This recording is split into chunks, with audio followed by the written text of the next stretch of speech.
wabarakatuh. Hai semua, perkenalkan saya Rosel Agustiana, mahasiswi dari Universitas Pancasakti Bekasi, Fakultas Ekonomi dan Bisnis, Prodi S1 Manajemen, kelas B sore semester 3, dengan NIM 2892150118. Di sini saya ingin menjelaskan sedikit materi tentang perpajakan, apa itu perpajakan, fungsi perpajakan, dan jenis-jenis perpajakan. Dan kita akan membahas soal-soal dari perpajakan tentang PPh 21 atau PPh 26 yang telah diberikan oleh dosen saya, yaitu Bapak Dimas Pramukti, SE MSI. Nah, di sini kita akan membahas tentang pajak. Pajak itu apa sih? Pajak itu dalam Undang-Undang Nomor 28 Tahun 2007 tentang Ketentuan Umum dan Tata Cara Perpajakan atau KUP. Pajak adalah kontribusi wajib kepada negara yang terutang oleh orang pribadi atau badan yang bersifat memaksa berdasarkan undang-undang, dengan tidak mendapatkan imbalan secara langsung dan digunakan untuk keperluan negara bagi sebesar-besarnya kemakmuran rakyat. Dari pengertian di atas dapat disimpulkan jika pajak merupakan kontribusi yang harus dilaksanakan wajib pajak. Namun, siapakah wajib pajak itu? Pasal 1 angka 2 Undang-Undang KUHP menjelaskan bahwa wajib pajak adalah orang pribadi atau badan, meliputi pembayar pajak, pemotong pajak, dan pemungut pajak yang mempunyai hak dan kewajiban perpajakan sesuai dengan ketentuan peraturan perundang-undangan perpajakan. Lalu fungsi pajak. Fungsi pajak itu ada fungsi anggaran atau budgetary sebagai sumber dana bagi pemerintah untuk membiayai pengeluaran-pengeluarannya. Yang kedua ada fungsi mengatur atau reguler sebagai alat pengatur atau melaksanakan pemerintah dalam bidang sosial ekonomi. Yang ketiga ada stabilitas. Pajak sebagai penerimaan negara dapat digunakan untuk menjalankan kebijakan-kebijakan pemerintah. Yang keempat ada redistribusi pendapatan. Penerimaan negara dari pajak digunakan untuk membiayai pengeluaran umum dan pembangunan nasional sehingga dapat membuka kesempatan kerja dengan tujuan untuk meningkatkan pendapatan masyarakat. Nah, di sini ada sistem pemungutan pajak. Sistem pemungutan pajak dapat dibagi menjadi 3 sistem dari Mardiasmo 2011-7 sebagai berikut. Yang pertama ada Official Assessment System, adalah suatu sistem pemungutan yang memberi wewenang kepada pemerintah atau fiskus untuk menentukan besarnya pajak yang terutang oleh wajib pajak. Yang kedua ada Self-Assessment System, adalah suatu sistem pemungutan yang memberi wewenang sepenuhnya kepada wajib pajak untuk menghitung, memperhitungkan, membayar, dan melaporkan sendiri besarnya pajak yang terutang. Lalu yang ketiga ada withholding system, adalah suatu sistem pemungutan yang memberi wewenang kepada pihak ketiga atau bukan fiskus dan bukan wajib pajak yang bersangkutan untuk menentukan besarnya pajak yang terutang oleh wajib pajak. Nah, di sini ada jenis-jenis pajak. Pajak-pajak pusat yang dikelola oleh Direktorat Jenderal Pajak itu ada PPh, PPN, PPNBM, PBB, dan bea materai. Lalu pajak-pajak yang dipungut oleh pemerintah daerah, provinsi, dan kabupaten atau kota. Itu yang pertama pada provinsi itu ada pajak kendaraan bermotor, bea balik nama kendaraan bermotor, pajak bahan bakar kendaraan bermotor, pajak air permukaan, dan pajak rokok. Lalu yang kedua, pada kabupaten atau kota itu ada pajak hotel, pajak restoran, pajak hiburan, pajak reklame, pajak penerangan jalan, pajak mineral bukan logam dan batuan, pajak parkir, pajak air tanah, pajak sarang burung walet, pajak bumi dan bangunan pedesaan dan perkotaan, dan bea perolehan hak atas tanah dan atau bangunan. Nah, di sini kita langsung membahas soalnya. Jadi soal yang pertama itu ada objek pajak adalah penghasilan, yaitu setiap tambahan kemampuan ekonomis yang diterima atau diperoleh wajib pajak, baik yang berasal dari Indonesia maupun dari luar Indonesia, yang dapat dipakai untuk konsumsi atau untuk menambah kekayaan wajib pajak yang bersangkutan.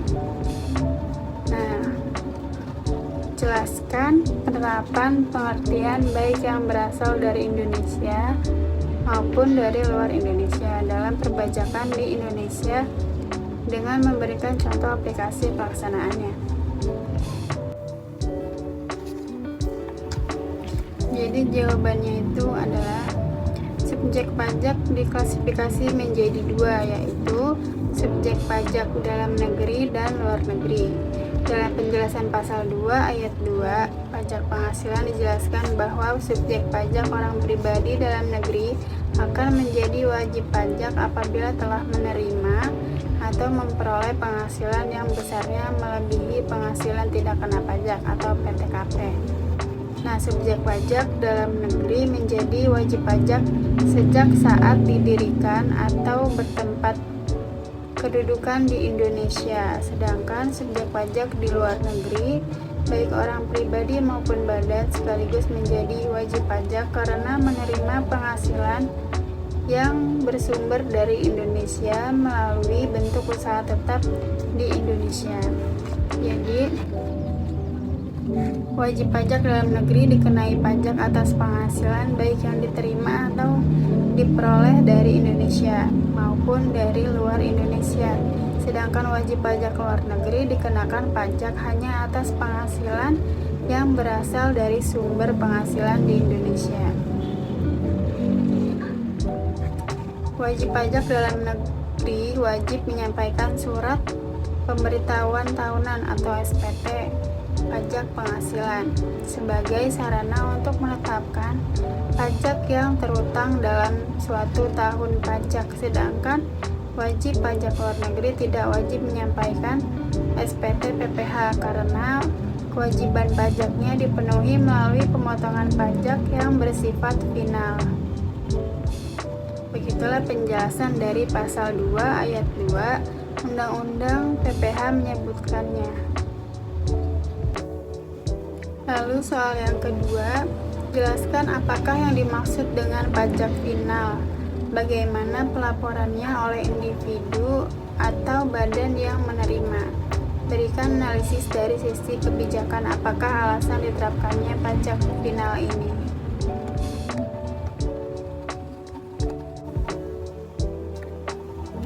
Nah, pajak final adalah pajak yang dikenakan langsung saat wajib pajak menerima suatu penghasilan. Pajak final biasanya langsung disetorkan oleh wajib pajak yang bersangkutan tersebut. Pelaporannya juga dilakukan oleh wajib pajak yang dikenakan pajak final tersebut. Pelaporan dilakukan setelah adanya penyetoran pajak yang sudah dikenakan kepada wajib pajak tersebut. Apabila dikenakan pada individu, pelaporannya cukup dimasukkan pada rincian SPT PPh tahunan orang pribadi. Namun apabila dikenakan pada badan, maka harus dilaporkan pada saat SPT di masa atau bulan saat itu juga. Jadi pembahasan berdasarkan Undang-Undang Nomor 36 Tahun 2008 tentang pajak penghasilan yang digolongkan sebagai pajak final. Pajak final yaitu penghasilan dari bunga deposito dan tabungan, penghasilan dari obligasi, hadiah undian, transaksi penjualan saham di bursa efek, usaha jasa konstruksi, sewa tanah dan bangunan, perusahaan pelayanan Indonesia, wajib pajak luar negeri yang memiliki kantor perwakilan di Indonesia, dan yang terakhir penghasilan neto fiskal. Alasan diterapkannya PPh final atau pajak final adalah agar meringankan beban wajib pajak dalam menunaikan kewajiban perpajakan. Alasan diterapkannya PPh final atau pajak final adalah agar meringankan beban wajib pajak dalam menunaikan kewajiban perpajakan. Alasan yang mendasari keputusan tersebut adalah dengan adanya pajak final dapat menyederhanakan pengenaan pajak penghasilan atas penghasilan dari usaha dan memudahkan serta mengurangi beban administrasi pada wajib pajak. Karena pemungutan pajaknya bersifat langsung, maka penghasilan yang dikenai PPh final tidak disetor lagi, hanya dimasukkan saja ke dalam rincian SPT tahunan orang pribadi dan dilaporkan. Selanjutnya soal nomor 3, bagian A. Ini adalah soal cara perhitungan PPh 21.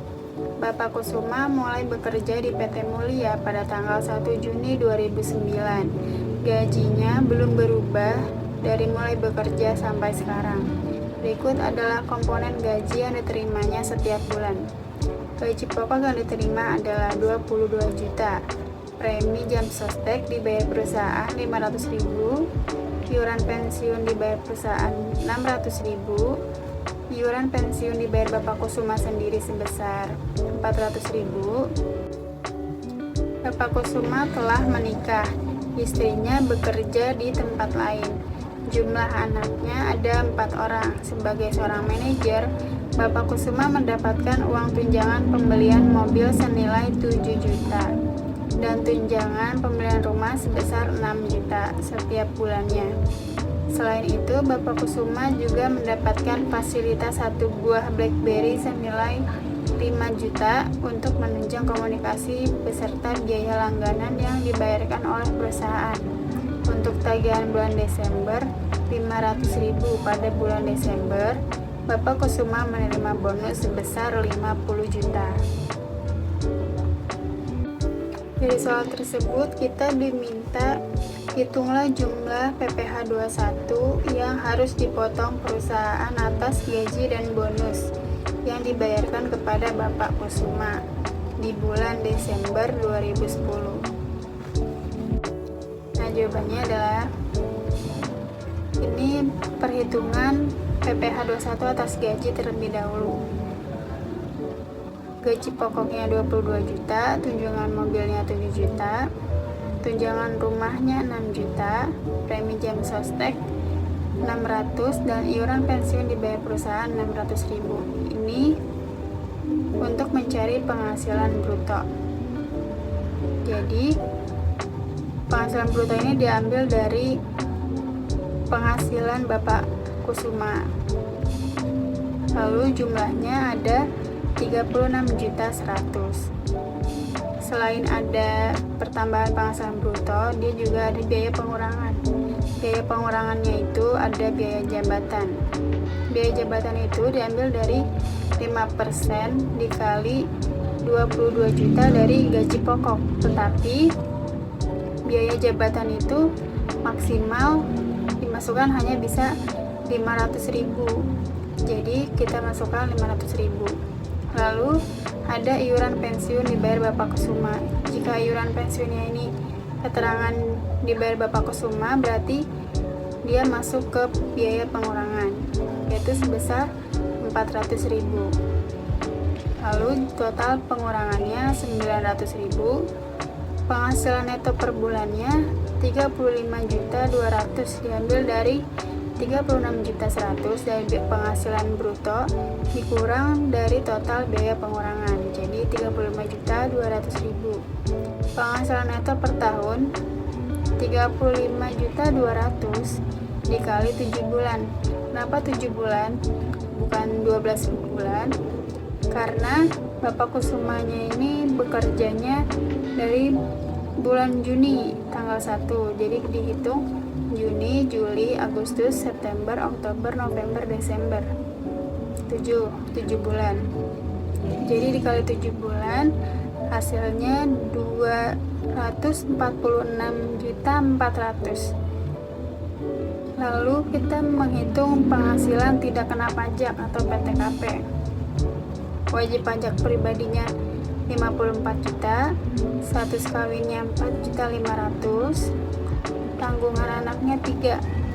Tadi beliau mempunyai 4 orang anak, tetapi dalam menghitung penghasilan tidak kena pajak ini maksimal kita memasukkan hanya 3. Jadi 4.500.000 ini dikali 3 jadi 13.500.000. Lalu total PTKP-nya 72 juta. Dan penghasilan kena pajaknya dari 246.400.000 dikurang 72 juta jadi 174.400.000. Nah, kita sini menghitung pajak terutang setahun, yaitu dari 5% dikali 50 juta, karena dari lapisan perhitungan pajak itu 0 sampai 50 juta itu dikali 5%, dan 50 juta sampai 250 juta itu dikali 15%. Lalu 174.400.000 ini dikurang 50 juta karena udah dipakai dari 5%. Lalu sisanya dikalikan dengan 15%, yaitu totalnya ada 2.500.000, dan 15% dikali 124.400.000 ini menjadi 18.660.000. Hasil pajak terutangnya itu 21.160.000. Nah, pajak terutang per bulannya dari 21.160.000 dibagi 7 bulan menjadi 3.022.857. Selanjutnya, setelah menghitung perhitungan PPh 21 atas gaji, di sini kita menghitung PPh 21 atas bonus. Perbedaannya hanya dikalikan 7 bulan. Di penghasilan bruto, biaya-biayanya itu dikalikan 7 bulan kecuali bonusnya sendiri. Dan biaya pengurangannya itu juga dikalikan 7 bulan. Menghasilkan penghasilan neto setahunnya itu sebesar 296.400.000. Penghasilan tidak kena pajaknya sama 72 juta, dan penghasilan kena pajaknya mendapatkan 224.400.000. Dan kita simpulkan saja dari perhitungan PPh 21 atas gaji dan bonus itu kita mendapatkan 10.522.857. Lanjut soal ketiga bagian B. Selama bulan Desember 2010, Intan bekerja sebagai sales untuk kegiatan pameran di PT Mulia dengan honor sebesar 200.000 per hari. Selama bulan Desember, Intan bekerja selama 10 hari dan gaji diakumulasi dan dibayarkan pada akhir bulan. Di sini kita diminta hitunglah PPh 21 yang dipotong dari honor yang diterima Intan.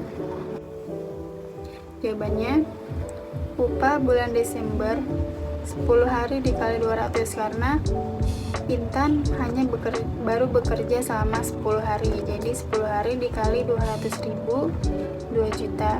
Penghasilan neto per tahunnya 12 bulan dikali 2 juta. Jadi 24 juta. Untuk wajib pajaknya sendiri 15.840.000. Jumlah penghasilan tidak kena pajaknya menjadi 15.840.000.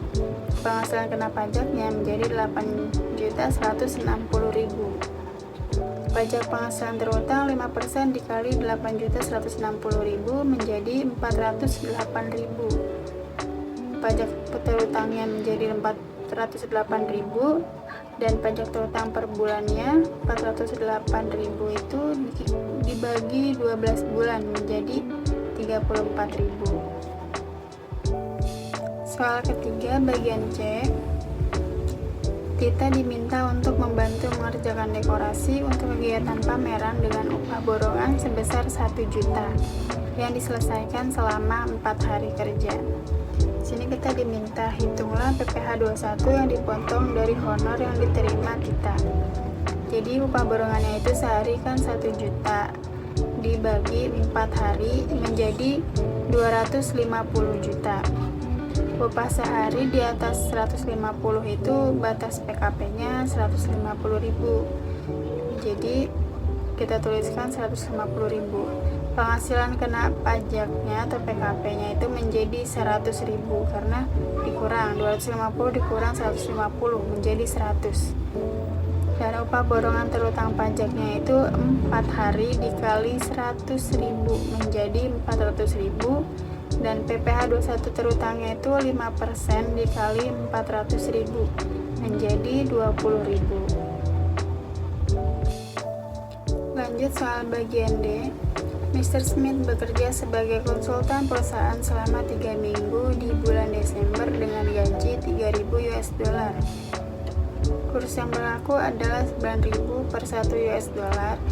Mr. Smith menikah dan memiliki 2 orang anak. Sini kita diminta hitunglah PPh 26 yang dipotong dari honor yang diterima Mr. Smith.